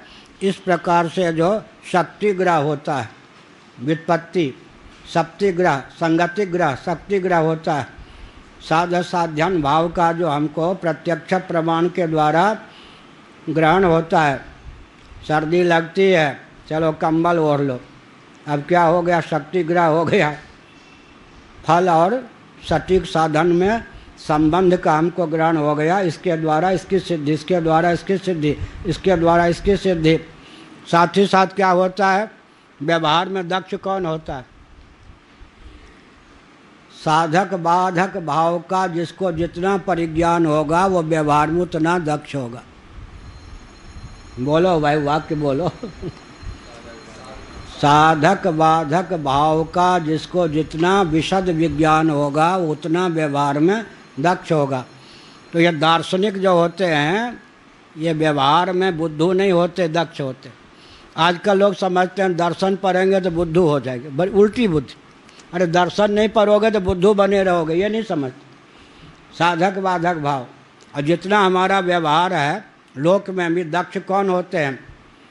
अब रसोई घर को ले लीजिए, अरबी, अब इधर क्या बोलते उड़िया में नहीं मुझे, ये उत्तर प्रदेश में अरबी, मैथिली में घुइयाँ। अरबी की सब्ज़ी बनती है ना, अब माताओं से पूछिए कि रसोई बनाने वाले से क्या क्या मसाला डालें, उसमें जो गरिष्ठता है और शरीर में विकृति पैदा करने की क्षमता है उसके अपनोदन के लिए अजवाइन इत्यादि का प्रयोग करते। जिमीकंद की सब्ज़ी बनाओ, जिह्वा न कट जाए, गले न छिद जाए, उससे लाभ तो लेना है, पेट की दवा है जिमीकंद, लेकिन गले इत्यादि को बचाने के लिए उसमें फिर खटाई आदि का। तो हमारा जो भारतीयों का भोजन विज्ञान है, हाँ, वो क्या है? साधक बाधक भाव। अच्छा, एक इतना सा टुकड़ा लीजिए, पत्थर का फेंकिए, सरोवर में नदी में डूब जाएगा। अब नौका का आलम्बन लेकर के 10 टन वजन स्टीमर पर डाल दीजिए नौका पर, अब बीच में क्या हो गया? नौका का आलम्बन हो गया। सीधे अग्नि पर 1 लोटा पानी डाल दीजिए, आग बुझ जाएगी। बीच में बटलोही रख दिया, अग्नि की दायका शक्ति का उपयोग करके पानी को गर्म कर लिया और पानी में जो आग को बुझाने की क्षमता है उसको निरुद्ध कर दिया। अब यान बनाया, गुरुत्वाकर्षण का नियम तो वायुयान पर भी लागू होता है, उसको गति इतनी कर दी कि गुरुत्वाकर्षण का नियम अपने स्थान पर बना रहा लेकिन कारगर नहीं हुआ। और जब हवाई जहाज आदि में कोई यांत्रिक गड़बड़ी होगी सीधे गुरुत्वाकर्षण का नियम। अच्छा, अब हम तैराकी नहीं है, शरीर का वजन तो यही है, पानी में कूद पड़िए, डूब जाएंगे। अब हमने क्या किया? साधक बाधक भाव, हाथ पांव चलाना, जो डूबता है वो भी हाथ पांव चलाता है, तैराकी नहीं है।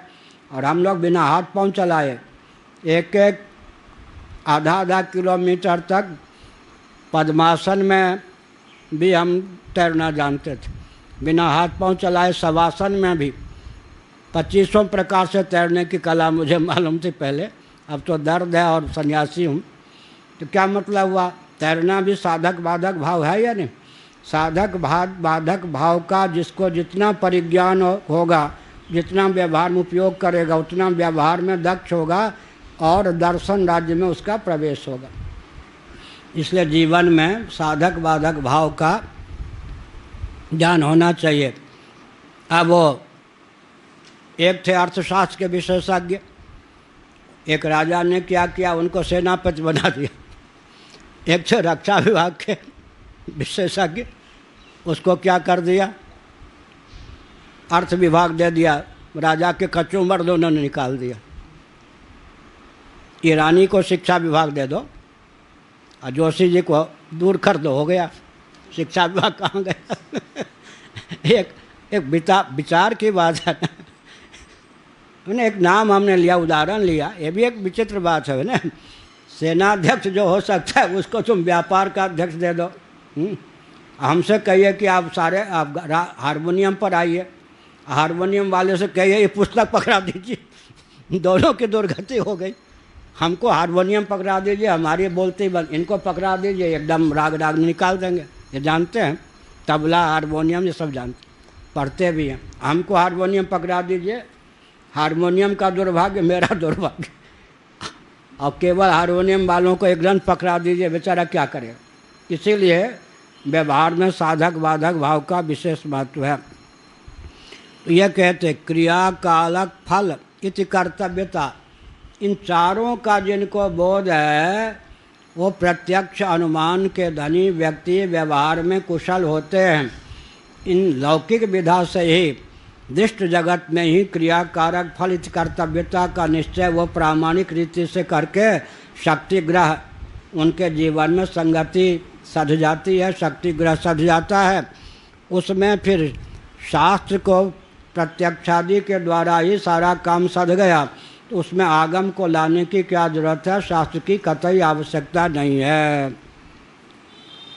तत्र न आगमोनुसंधेय, ऐसे स्थल में आगम के अनुसंधान की आवश्यकता नहीं है।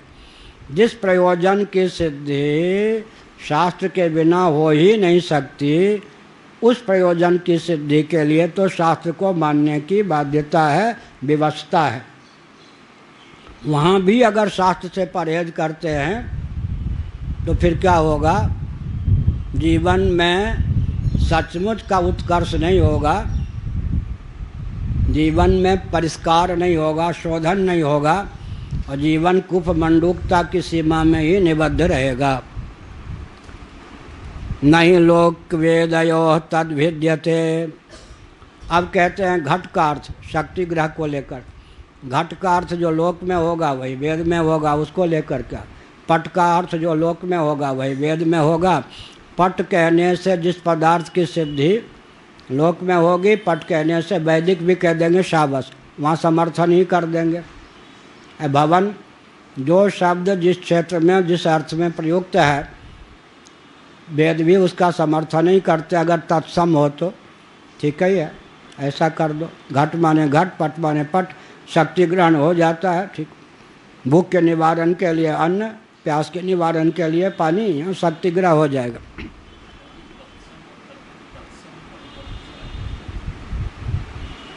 तत्सम माने संस्कृत के समान जो शब्द हैं, विभक्ति भले ही वहाँ पर प्रयुक्त हो या न हो। तद्भव का अर्थ होता है अपभ्रंश शब्द, और देशज शब्द का होता है क्षेत्र विशेष मुद्रण, और विदेशज शब्द का अर्थ होता है जैसे रेल को रेल कह दिया, बस को बस कह दिया। 4 प्रकार के शब्द होते हैं लोक भाषा में। तत्सम उड़िया धनी होते हैं। कमल को क्या कहते हैं, पद्म, पद्म ही कहते हैं या नहीं। कदली तत्सम शब्द हो गया ना, पद्म पद्म, कमल को पद्म। तत्सम शब्द का प्रयोग उड़िया में बहुत होता है। तत्सम माने संस्कृत के समान ही तत्सम शब्द हो गया। तद्भव कुछ अपभ्रंश, कुछ अपभ्रंश हो गया। हाँ, मौसी ये सब हो गया, ऐसे ही पीसी मौसी ये सब हो गया। भ्राता से भाई, भ्राता से भाई हो गया। पिता, पिता पितृ, पिता भी चल जाएगा। पापा कह दिया तो कुछ और हो जाएगा। माता शब्द जो कहते हो, पिता शब्द जो के पितृ से पिता कर दिया। तद्भव मिलता जुलता थोड़ा पर भ्रंश हो गया। ऐसे अब हो गया क्या, देशज अपने अपने क्षेत्र में। उत्तर प्रदेश में मनुष्य के बच्चे को पिल्ला कह दिया जाए तो, और यहाँ मनुष्य के बच्चे को पिल्ला कहते हैं। ये देशज शब्द। और काशी में ए बाई लाठी पड़ जाएगा, हम बेश्या का नाम बाई, इधर मीरा बाई, झांसी बाई। काशी क्षेत्र में अगर बाई कह दिया किसी महिला को, डंडे पड़ जाएंगे, क्योंकि वहाँ बाई का अर्थ है बेश्या, और यहाँ बहुत बढ़िया शब्द है। अच्छा, वहाँ पासी जी पंजाब में वैश्य हो जाएंगे, इधर बिहार में पासी कह दें तो। अच्छा, वहाँ दसवीं श्राद्ध आदि दान वान लेने वाले महापात्र, यहाँ ब्राह्मणों में भी महापात्र होते हैं, और वहाँ वो महापात्र थोड़ा नीचे माने जाते हैं। ये सब क्या होगा, देशज। अब विदेशी माने विदेशज, स्कूल कह दिया, बस कह दिया, ट्रेन कह दिया, ये सब क्या है, अंग्रेजी के शब्द हमने ले लिया। अब कहीं कलम ले लिया, कलम पुल्लिंग है फारसी में, हिंदी में कह दिया, स्त्रीलिंग में प्रयोग कर दिया। अच्छा, समाधि शब्द ले लिया, संस्कृत का शब्द है। अहिंसा, सत्य, अस्तेय, ब्रह्मचर्य, परिग्रह, समाधि। संस्कृत में समाधि पुल्लिंग है या स्त्रीलिंग? यहाँ हिंदी में स्त्रीलिंग हो गए। अंग्रेजी में मून स्त्रीलिंग है पुल्लिंग? मून चंद्रमा, अंग्रेजी में स्त्रीलिंग। ऐसा लिंग का भी व्यत्यास हो जाता है।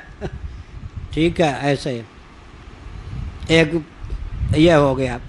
यही कहा, नहीं लोक वेदयो तद भिद्यते। लोक वेद में चौथी टिप्पणी उन्होंने की, कार्यम, तत् माने कार्य। वह जो कार्य है लोक वेद को लेकर, लौकिक गाथा को भी वेद कह देते, ठीक है। यहाँ पर ऐसे ही अलौकिक तस्मिन् व्युत्पत्ति प्रसंगात, लेकिन अलौकिक जगह पर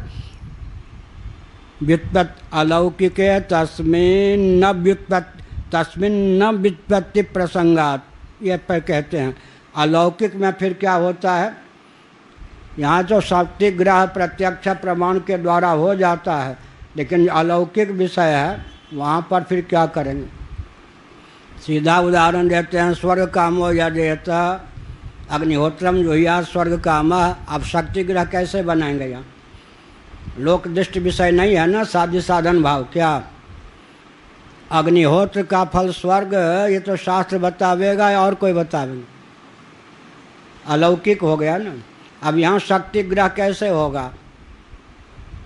वैदिक विधा से ही मान के चलना पड़ेगा कि अग्निहोत्र का फल यजमान को देहत्याग के पश्चात स्वर्ग प्राप्त होता है। और स्वर्ग भी कोई लोक विशेष है क्या? एक तो स्वर्ग में आस्था भी वेदों के द्वारा ही होगी, एक स्वर्ग की प्राप्ति के साधन का विज्ञान भी वेदों के द्वारा होगा, और विधि आदि पात्रता इत्यादि सब का ज्ञान हमको वेदों के द्वारा ही होगा। वहाँ लौकिक शक्ति ग्रह नहीं चलेगा।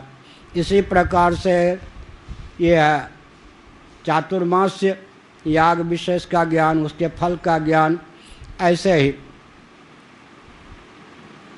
यजेत स्वर्ग काम, याग और स्वर्ग का जो पुत्रेष्टि याग, अपुत्र में साध्य साधन का जो शक्ति ग्रह होगा वो किससे होगा? लौकिक विधा से तो नहीं, व्युत्पत्ति से नहीं होगा। ऐसे ही कार्यरी याग और वर्षा, कार्यरी याग से वर्षा की प्राप्ति होगी, अब ये लौकिक विधा से नहीं हो। अच्छा, अग्निहोत्र के आग से अग्निहोत्री के शरीर को जलाने पर उस जीव को स्वर्ग की प्राप्ति होगी। अब ये इसमें लौकिक शक्ति ग्रह नहीं होगा ना। तो लोक में शक्ति ग्रह तो वेद भी मान लेते हैं, ठीक है भाई, तुम्हारे सीमा का विषय प्रत्यक्ष प्रमाण का, इसमें हम समर्थन करते हैं। लेकिन यहाँ पर ये निषेध कर देंगे कि प्रत्यक्ष प्रमाण के द्वारा अधिगत नहीं है, इसलिए हम निषेध करते, तुम्हारा निषेध तुम्हारे पास रहे। शास्त्र तो वहाँ पर अपूर्व विधा से ही शक्ति ग्रह होगा। पहले तो हमको विश्वास करना पड़ेगा, आतीन्द्रिय अर्थ में हमारे प्रत्यक्ष या अनुमान की गति क्या होगी, ये मान के चलो। और अंत में कहीं न कहीं क्या एक से एक बुद्धिमान को एक शब्द है अंधविश्वास, दूसरा शब्द है अंधविश्वास। क्या अंध अविश्वास भी घातक है या नहीं?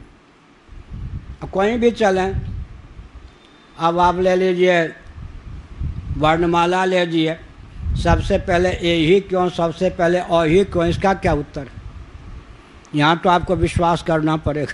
क्या सबसे पहले अ ही क्यों, सबसे पहले ए ही क्यों, यहाँ तो विश्वास करना पड़ेगा। अच्छा, बिंदु और रेखा, इसी का नाम बिंदु क्यों, इसी का नाम रेखा क्यों ज्योमेट्री में, यहाँ तो आपको विश्वास करना पड़ेगा। क्या ऐसे ही। और सबसे बड़ी बात यह है, माता का वचन मान के ही पिता का निर्णय करना पड़ेगा, वहाँ तो विश्वास ही करना पड़ेगा। आजकल रक्त परीक्षण इत्यादि चलता है, लेकिन सामान्य रूप से तो माता का वचन ही पिता होने में प्रमाण है। तुम्हारे ये पिता हैं, वहाँ शब्द प्रमाण पर आस्था करनी ही पड़ेगी, यह बात।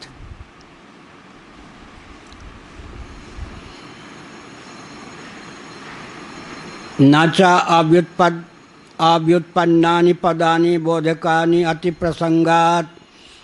अव्युत्पन्न जो शब्द हैं ये बोधक भी बन जाएंगे, या नहीं हो सकता।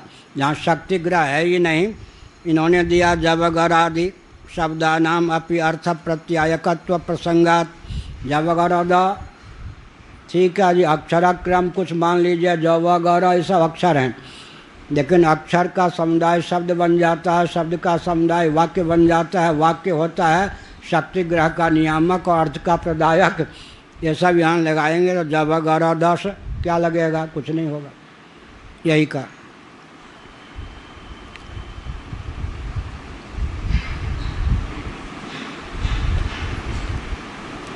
न च अव्युत्पन्नानि पदानि बोधकानि अति प्रसंगात। अति प्रसंग हो जाएगा, इसमें इन्होंने टिप्पणी दी जब वगैरह ऐसा। न च ब्राह्मण अपि तुल्या व्युत्पत्ति अनुपत्ति ही। अब कहते हैं कि तुल्य रीति से कह सकते हैं कि ब्रह्म में भी व्युत्पत्ति की अनुपत्ति चलेगी, व्युत्पत्ति की अनुपत्ति ब्रह्म में भी चलेगी। ब्रह्म का अर्थ क्या होता है? व्यापक। तस्मिन् ब्रह्मत्वेन आत्मत्वेन च प्रसिद्धे तत्सामान्योपाधौ विज्ञानादि पदानां व्युत्पत्ति सुकरत्वात्। क्योंकि कहते नहीं, यहाँ पर आपको वैदिक विधा का आलम्बन लेना पड़ेगा। ज्ञानम ब्रह्म, विज्ञानम ब्रह्म, और आत्मा उसको क्यों कहा? विष्णु पुराण के अनुसार बृहत्वाद ब्रह्मणत्वाद व आत्मैव ब्रह्म, भामती और विष्णु पुराण। बृहत्वाद ब्रह्मणत्वाद व आत्मैव ब्रह्म। आत्मा शब्द है, उसका व्युत्पत्ति लभ्य अर्थ हम करेंगे तो फिर शास्त्र का आलम्बन लेना पड़ेगा। अब ब्रह्म शब्द का अर्थ विभु होता है, वो विभु फिर आकाश ही नहीं है, फिर सच्चिदानंद तत्व, तो ब्रह्म का लक्षण फिर सत्यम ब्रह्म। यहाँ जो शक्ति ग्रह की प्राप्ति होगी, ज्ञानम ब्रह्म, आनंदो ब्रह्म, आनंदम ब्रह्म, वहाँ वैदिक शब्दों के द्वारा ही आपस में क्या होना पड़ेगा? लक्षण को स्थिर करना पड़ेगा। ज्ञानम ब्रह्म, वैदिक विधा से यहाँ पर ज्ञान ब्रह्म है, आनंदम ब्रह्म, आनंदो ब्रह्म, इस प्रकार से वहाँ पर शक्तिग्रह होने पर ज्ञान हो जाएगा। लेकिन वो शक्तिग्रह की विधा भी वैदिक ढंग से अपनानी पड़ेगी। अर्थात वेदों में जिस शब्द की व्युत्पत्ति जिस प्रकार से की गई है, उस प्रकार से व्युत्पत्ति करने पर उस शब्द का अर्थ लगेगा बृहत्वाद ब्रह्मणत्वाद ब्रह्म, आत्मैव ब्रह्म, निरतिशयम यद बृहत् तद ब्रह्म। जो निरतिशय बृहत्ता की पराकाष्ठा, उसका नाम ब्रह्म। तो वैदिक शब्दों में जो हम व्युत्पत्ति लभ्य अर्थ करेंगे, वो तो वैदिक विधा से ही करेंगे।